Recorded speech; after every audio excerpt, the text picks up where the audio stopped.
It's quite windy out. I was going to do my video outside, but it's kind of windy. You can hear my wind chime.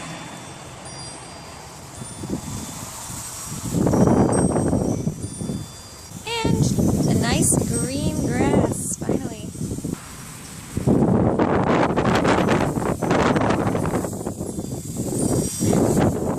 Hey viewers, it's April 13th, which means it's the 13th day of vlog every day in April. And it's a Monday, so I had the day off, so I edited yesterday's video and uploaded that, and I've been doing some things online, recording this vlog, and I will probably also record my Pagan Perspective video for tomorrow today before I have to go to the theater in just a couple of hours now. Something that I want to talk about today should shock you because it's something that you know I don't like to talk about. As a rule, it's not something that I enjoy discussing because people can get so angry about it in so many ways, but maybe this is part of listening to the message that I've been getting beat upside the head with for weeks now. So what I want to talk to you about today is cultural appropriation, specifically as it relates to white people, because I was checking Tumblr. Side note real quick, I recently answered a couple of messages on my Tumblr, and I've noticed that some of you have probably noticed that I've been active on there again, so I've been getting several more messages from you on Tumblr. So it's nice that some of you who prefer that medium have started using it again. So I'm trying to check it occasionally, but I still don't use it as often as anything else. Anyway, so I was checking Tumblr earlier today, and someone whose blog I follow and really enjoy posted, or reblogged rather, something that someone had posted from a blog called Misandry Mermaid, I don't even know how to pronounce that word, but it's not something that you want to be associated with, but it's a feminist blog that uses the term misandry to describe themselves, which is an interesting fact right there. But they had composed a post that was about the types of headdresses that white people are allowed to wear. And it was a list with photos, and the first one was the Russian kokoshnik, and another one was the Greek laurel headband, and there was another Greek-style headdress, and then there were other things like tiaras and flower crowns and things like that. But I reblogged it and added a comment basically saying, so we're just basing this on the color of skin, not on the actual culture. So you're saying that someone who knows absolutely nothing about Russian culture can wear a kokoshnik simply because they have white skin, or that someone who completely knows nothing about Greek culture or the significance of the laurel in Greek culture should just go around wearing a laurel headband, not knowing why, just because their skin is white. That's the only thing. Literally, the end of their post said, "That's it, white people, that's what you have to choose from," and that might be a paraphrase. But I just thought that was ridiculous, because when we talk about white people, when we talk about any group that involves race, ethnicity, nationality, anything like that, we're not really talking about them as an entire group. Like when you say white people, not all white people are from the same culture. Neither are all black people, neither are all Asians, neither are all Native Americans or American Indians. Having white skin doesn't mean that we have the same culture. So I don't think that basing it on skin color alone is enough, because Russian culture is completely different than Greek culture, is different than Italian culture, is different from Brazilian culture, is different from South African culture, is different from American culture, is different from English culture, is different from French culture, so on ad nauseum. I actually have a friend who is American and spent a great deal of time in Russia, married a Russian man, and now they both live in America. They have a child who has a Russian name, and my friend is learning to speak and write in the language of her husband's family,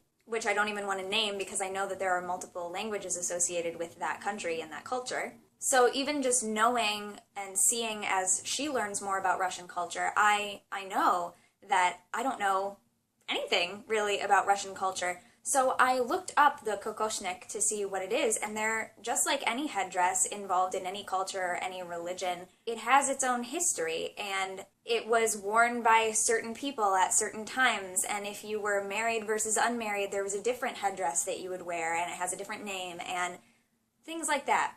So when we talk about cultural appropriation and why that's bad, I understand where that's coming from, but I think that some people go about it in a very wrong way.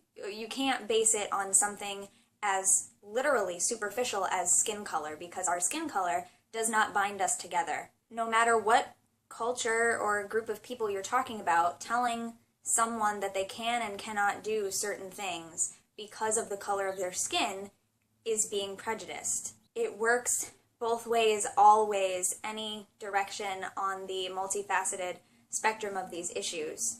It can't be not okay for one group and yet okay for another group. What this all comes down to, and I've read a lot of those articles that are titled things like 5 things that white people need to know about cultural appropriation, or 7 things that white people don't get about diversity, and stuff like that. I've read so many of those things. I actually read a really good one today, which specifically touches on headdresses and other sorts of ornamentation and clothing. And many of those articles will admit that there is a difference between appropriating and appreciating. There's a difference between respect and honor and ignorantly appropriating something from another culture and not actually knowing what you're doing. A big part of the reason that I stopped using Tumblr a while ago is because no matter what you would say, people would jump down your throat saying that you're racist or bigoted or whatever, and they wouldn't actually try to look at what you truly know about the culture, or how you may actually be involved and have connections with that culture, or have been taught by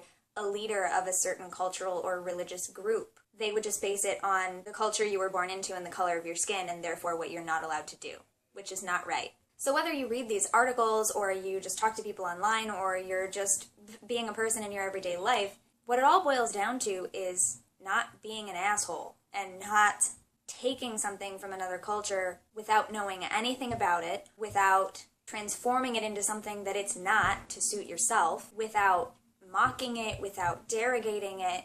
It all is about, you respect that thing, you learn about it, and if you have a connection with it, you have a connection with it because you know about it. And this is something that is definitely a big topic for neo-pagans or modern pagans who do like to change things a bit for modern times and use what appeals to them from multiple paths, and so eclectics deal with this on a daily basis. But I truly think that that's what it all boils down to, is whether you are being disrespectful or whether you are truly respectful and worthy of whatever that element is. And I can't say enough that generalizing also goes to this part of it, where just because some people from a culture feel that it is okay to teach certain things and pass certain things on, that doesn't mean that everyone from that culture agrees with it. So we do have to be aware that some people may still always be offended, even if we do truly educate ourselves and learn about the significance of something and use it in a completely culturally appropriate and respectful way. There could still be people who don't like that no matter what, just because of the color of our skin. While I don't think that that is necessarily a nice way to live our lives, we have to acknowledge that that is something that some people still deal with.